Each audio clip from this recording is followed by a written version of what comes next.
I'm Jan Marini. Welcome, founder of Jan Marini Skin Research. And I'm here today with Anne. She's going to have her consultation, and she was actually referred by one of our assistants, Teresa Higginson. Thank you so much, Teresa, for referring Anne. Anne actually works at a church that's actually out of the back of our parking lot, so she's one of our neighbors. Mm-hmm. So Anne, I'm going to ask you a few questions. If there was something you could change or improve about your skin, what would it be?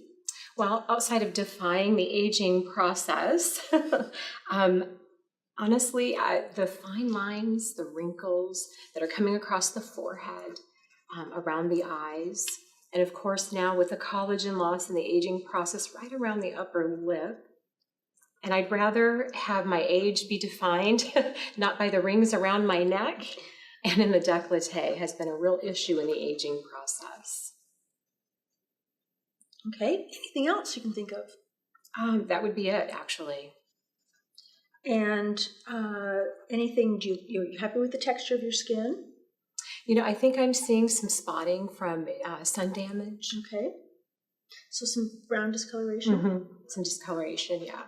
I would say what I always see is like this kind of crepiness on the skin.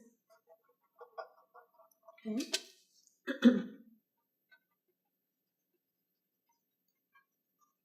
Do you think your skin is more normal, combination, dry? How would you categorize it? Definitely dry.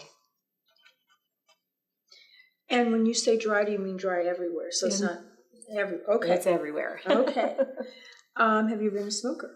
Yes, in my early teen years. Mm-hmm. So you haven't smoked for a lot of years? Haven't smoked for a ton of years, yes. How about a sunbather? Yes, through my teens to about 25. Did you ever have acne as a teenager? No. So this is really interesting because Anne is in about the 2 to 3 percentile. Only about 2 to 3% of individuals don't have acne as teenagers. So actually pretty rare. Okay, so let's talk about what you use. What do you wash with in the morning? So in the morning I use Dr. Deness on the Hydrating Cleanser along with a Clarisonic Pro. Okay, so I'm assuming that's a cleanser for dry skin. Mm-hmm. It is very hydrating. And that's interesting. I haven't heard Dr. Deness's name for a long time, but she has done a very successful, well, she was doing an infomercial, but she's also, I think, on either, I'm trying to think, Home Shopping or one of the QVC, yes. Okay, so the hydrating cleanser, you said with the brush? Mm-hmm. And what do you do after that? Then I move into the New Face Gel Primer and do the microcurrent jaw to neck area. And that's her product as well? This is actually different with New Face. Oh, the New Face, NU, and not NEW, it's NU. Yes, the NU. Okay. Mm-hmm.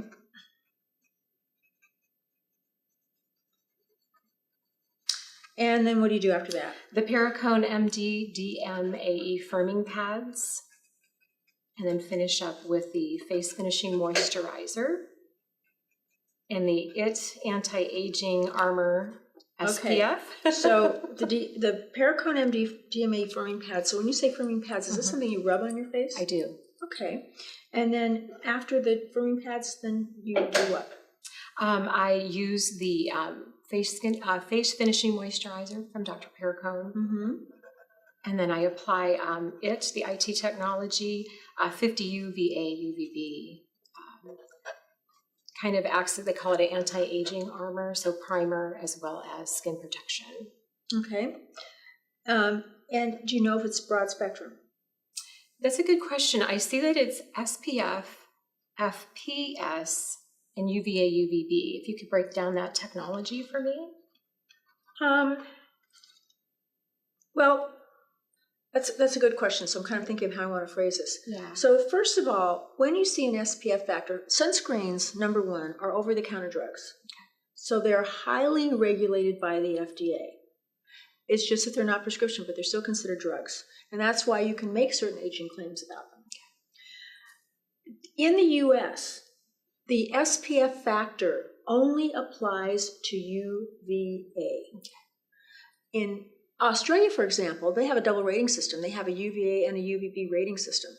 And so the only way that we know if you're going all the way through the spectrum is if it says broad spectrum. Okay. So the spectrum of visible light that we typically try to protect goes from 0 to 400 nanometers. UVB, which are known as short wavelengths, go to about 320 nanometers. They're the most prevalent in the summertime. They're the most prevalent between 10 a.m. and 3 p.m. They're also tanning rays, and they're burning rays. So they're more superficial, not to say that they can't really damage you. But for example, if you try to get a tan in December and you lay outside, you just don't tan the same way as you would in August because the Earth is further away from the sun. And so that affects UVB. And they typically don't go through the windshield of the car. You don't tan through clothing. However, UVA, on the other hand, those rays from 320 to 400 nanometers, they're like an X-ray. So you can get lots of UVA exposure and you don't burn. You don't know that you're having the exposure because maybe you're being protected from burning by your SPF factor. But the UVA is going in like an X-ray and it damages your DNA. And it can take years for this damage to show up, but it's the brown spots, it's the lines, it's the wrinkles. It's also very connected with skin cancer. And it's the same intensity all year round, as long as you can see the sun. So if it's sunny at 6 o'clock in the morning, if it's still sunny at 8 o'clock at night, you're getting as much UVA penetration as you are at 12 noon. And it's the same intensity all year round. It doesn't matter if it's July or if it's November. And it doesn't matter if it's raining or if it's cloudy outside. So it penetrates everything. It can even go through light clothing. 50% of it goes through the windshield of your car. If you're wearing like a lightweight t-shirt in the summertime, even if it's long sleeve, that's the equivalent of maybe wearing an SPF 2, so you're getting very little protection. So very dangerous rays. So what the FDA allows is to be able to say broad spectrum.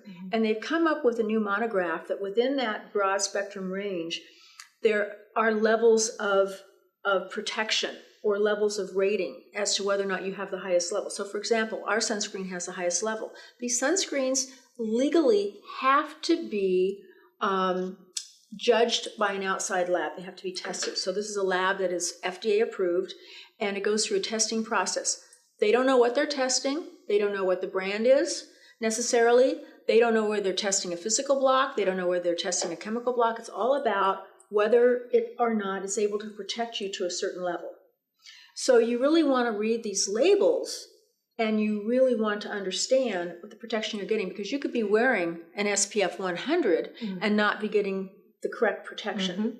So that's kind of the long and the short of it. That makes sense. Okay. So, but the good news is she's wearing sunscreen. Okay. So, what do you do at night? Same cleanser? No, actually, I've been using, oddly enough, Trader Joe's facial, which is an argan and coconut oil. I just feel it really kind of just helps take the makeup off really quickly. And again, gives me more moisture at night from cleansing. Then I do the Perricone DMA firming pads again. For the eye, I use the Strivectin Intensive Eye Concentrate. Okay. And then Perricone, the Neuropeptide Night Cream. And then I finish off the neck with Dr. Deness MD33 Clinical Neck Treatment. Second. Okay, then you do, so after the Strivectin eye cream, what do you do after that? Perricone Neuropeptide Cream.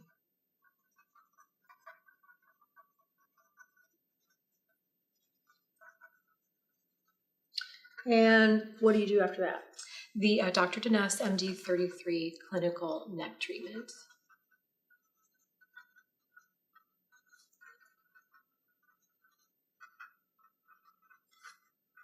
So this is what we refer to as a product aficionado. Okay. So let's go back to some of your concerns. Yes. So point out where you think you have fine lines. It's definitely around the eye. So crow's feet. Right here, this kind of thinkers a bit above the bridge of the nose. Definitely fine lines on the forehead. And then again, it's just deeper around the neck. And I just find that there's more of the vertical line on the décolleté area. Okay. So you have, so you feel that you have the rings around the neck, which like we call them necklace actually necklace lines.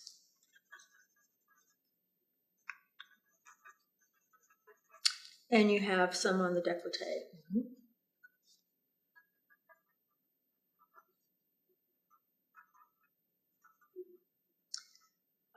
Where do you think you have brown discoloration?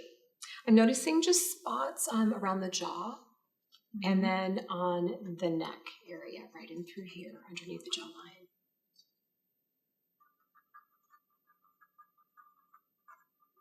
You also mentioned skin crepiness, so tell me what you mean by that. I just feel like after I've gone through the regimen, I find that my skin has this like slight small wrinkle effect, like crepe paper. So the appearance it just looks like it's got this rough, I guess, appearance to it. Okay. So kind of a rough texture. Yeah.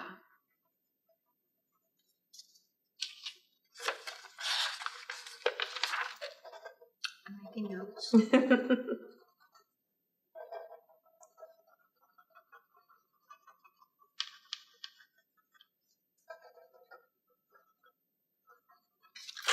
Okay. So, and by the way, just kind of an interesting aside about Dr. Perricone. I know Dr. Perricone.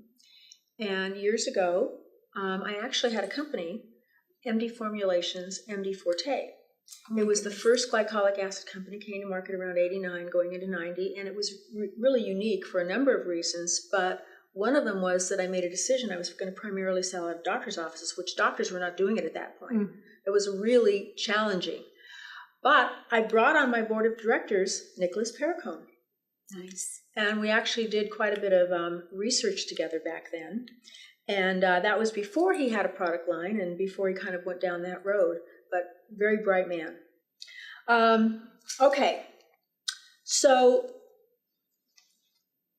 what we're talking about here is we're talking about general skin rejuvenation. And we're really kind of talking about just sort of skin aging in general. But I want to divide that up into two categories. Because this is going to get a little depressing, but it'll get better, I promise. So there's actually several stages to aging. And the first one is heredity. And you inherit your bone structure. And if you want to know how you're going to age, one of the ways is to look at mom or dad or grandma or grandpa, because you inherit their bone structure. Bones are like the framework. They hold everything up. They give everything shape and definition. Good example of bone structure that I use frequently is Sophia Loren. She's in her 80s, but she's got these massive cheekbones. She's got a very prominent jawline, large eye sockets, long neck, and this very prominent bone structure has made a difference in maintaining kind of the shape of her face. So even though she's in her 80s, she looks really good. Now, she claims she hasn't had any surgery, and I don't know if that's true or not. But skincare doesn't really do anything for heredity. It doesn't change your bone structure. So that's just the way it is. The second one is what we call intrinsic aging, which is actually kind of, we could say, true aging.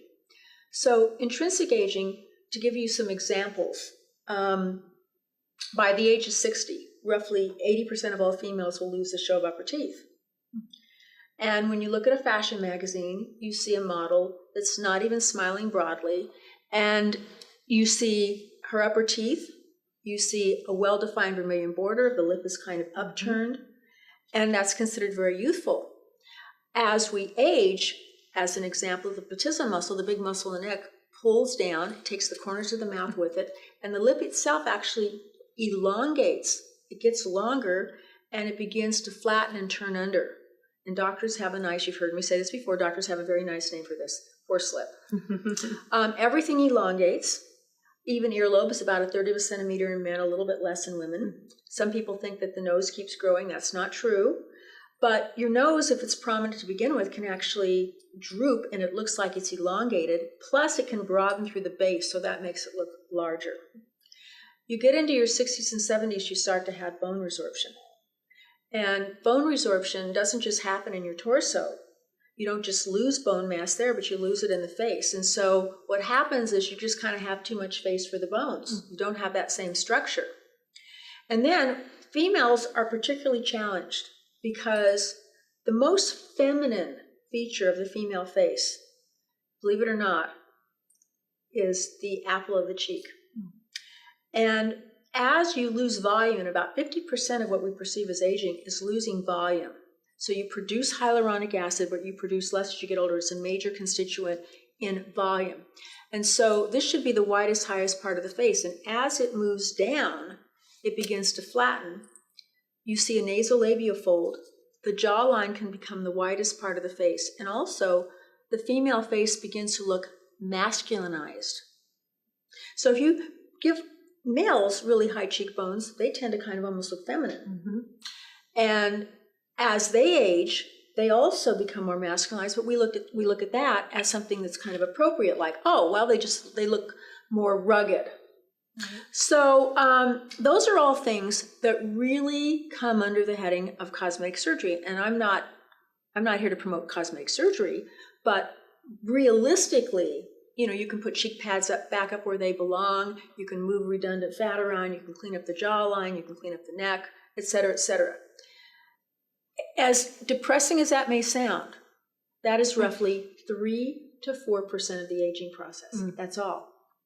Because when you look in the mirror, and the things that really tend to bother us, which are fine lines, brown spots, large pores, textural changes, some people have mild to moderate acne, they have rosacea. It's all those things that we feel like we want our skin to look perfected, we want it to glow. And there's just something about really healthy looking skin that transcends any age. Mm-hmm. And that is 90 to 95% or more of what we perceive as inevitable aging. Now, the bad news is that was programmed into our skin, for the most part, before the age of 10. And at least 50% is programmed into our DNA by the age of 20. It takes 10, 20, 30 years to show up. And so many times people will say, well, I really feel like I didn't age between 20 and 30 or 20 and 35. And then one morning I looked in the mirror and somebody let the air out of my face. Or I just start to notice that my skin, the texture of my skin, my pores are larger, and on and on. And it kind of starts to cascade very quickly after that. So that's just all of that sun damage that's programmed in. Now we can prevent that. A little late for most of us. I was an avid sunbather, raised in Southern California. And I think today there are a lot of people that really don't look at sunbathing the way that we did back then, and that they're much more protective of their skin. Now, did I protect my skin? Of course. Baby oil, iodine, and cocoa butter. Right. But prevention sometimes is, we're kind of beyond that in a way.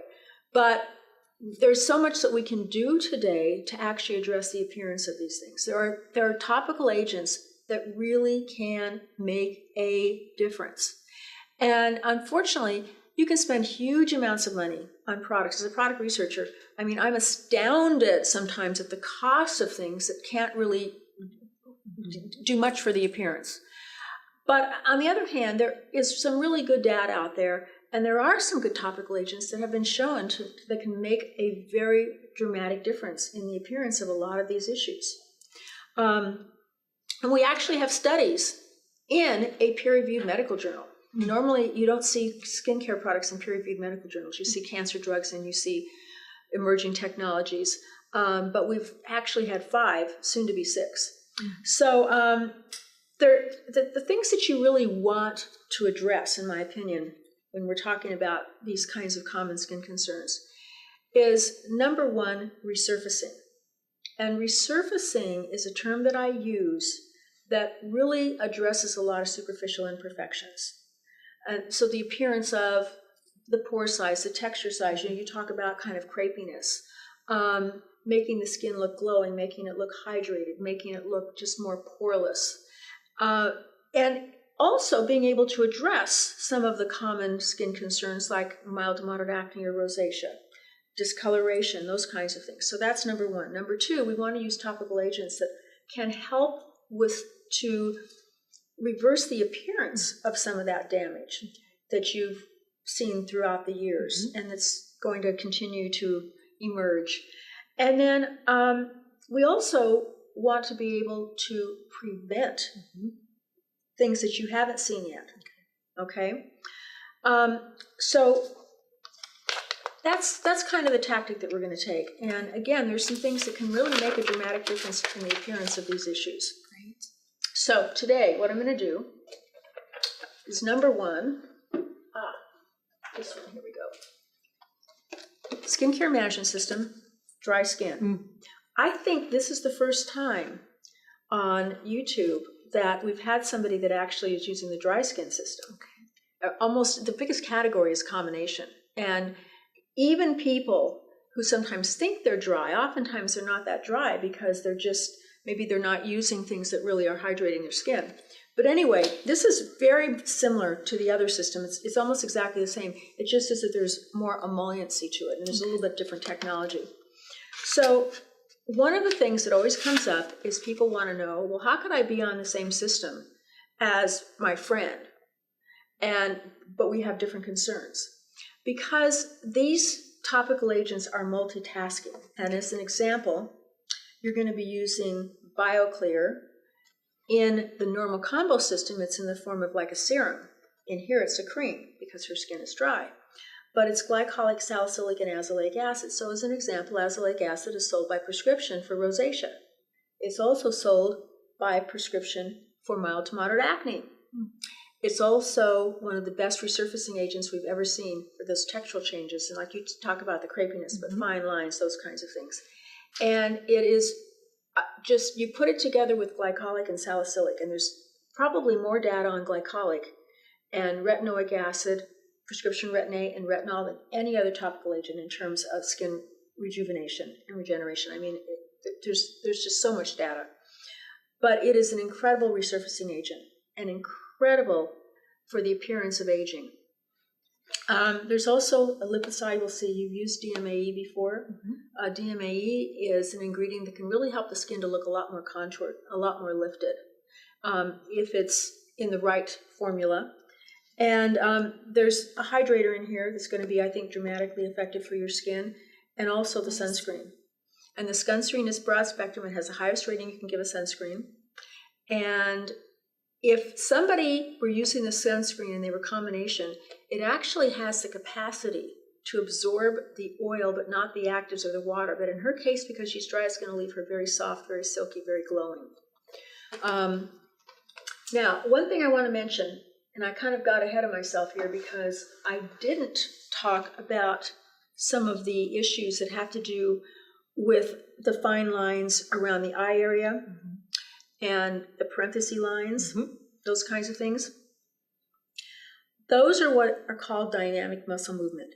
They don't fall in that, 90 to 95% of what we perceive as inevitable aging, because you could be living in a cave and you would still make expressions, you would squint, and that creates a crease in the muscle.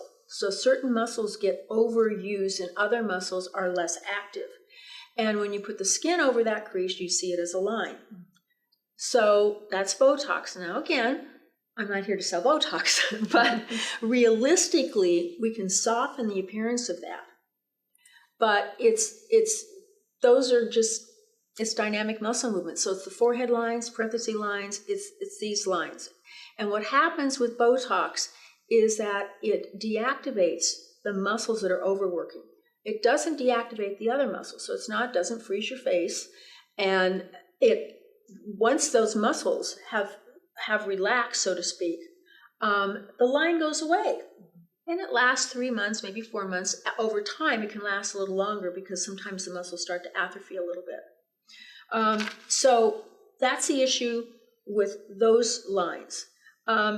In terms of the discoloration, that's an area, by the age of 35, 100% of all individuals will have abnormal pigmentation. It's one of the fastest growing areas today in skincare in terms of concerns, because it affects everyone.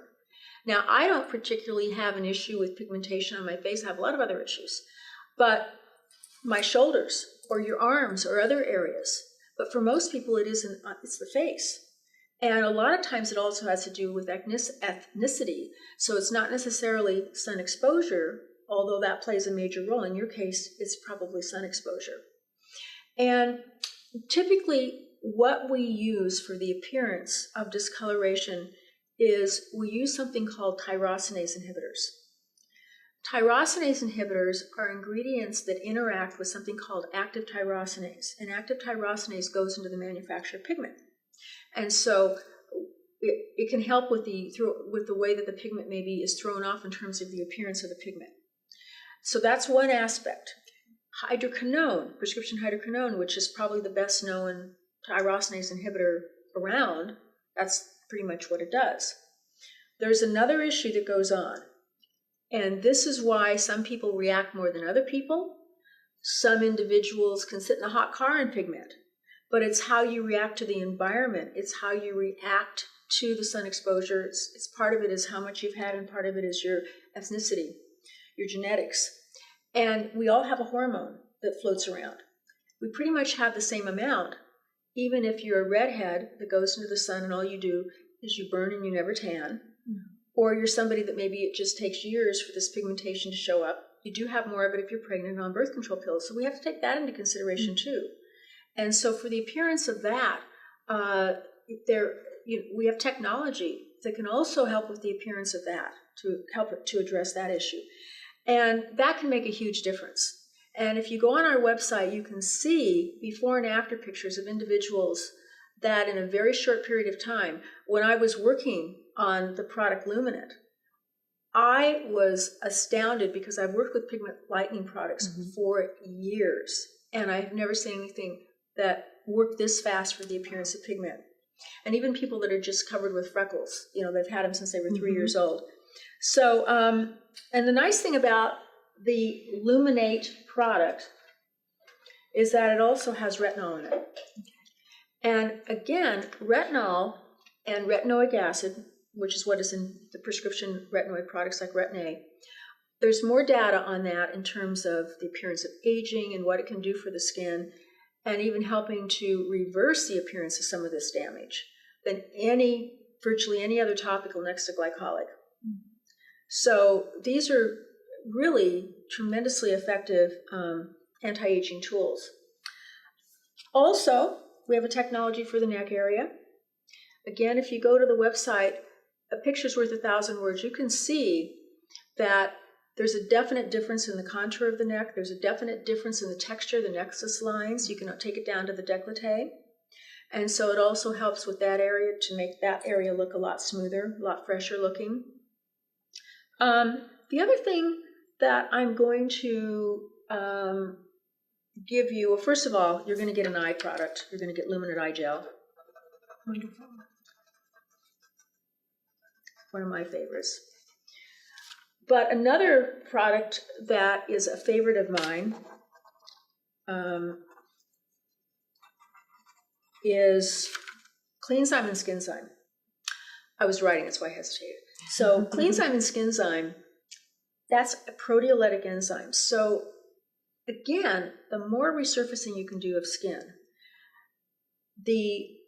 I like to take resurfacing, if I can explain it this way, I kind of like to take it to the edge. You don't want the skin to be inflamed. You don't want to go around and look like you're peeling all the time, but you want to take it to a point where your skin is turning over so quickly and it's kind of renewing itself so quickly that it just looks so much younger, so much healthier, so much firmer, it has more volume, etc. So it's so important.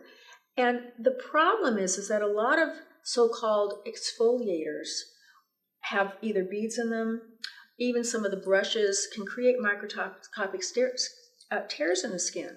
And aging is an inflammatory disorder, so you want to limit the inflammation.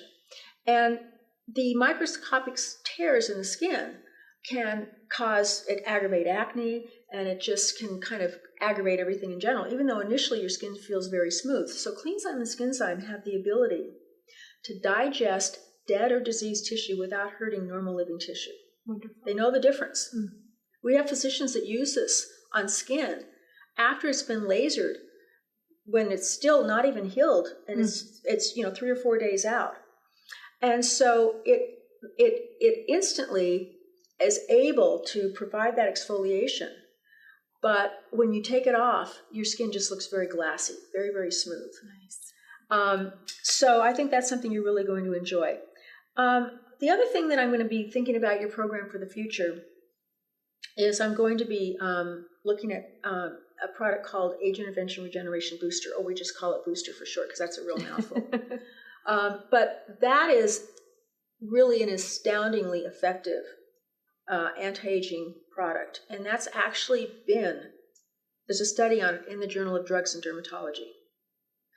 And in that study, for the appearance of all the things we're talking about, literally 100% of every single person in the study had results in virtually every category, whether it was the size of the follicle, whether it is discoloration, whether it's the appearance of fine lines and wrinkles, all of these virtually every category that you could measure. And it's kind of a granddaddy anti-aging product. So we'll be thinking about that. What we're going to do is follow you and your progress. So somebody's going to check back with you in about 4 days. Great.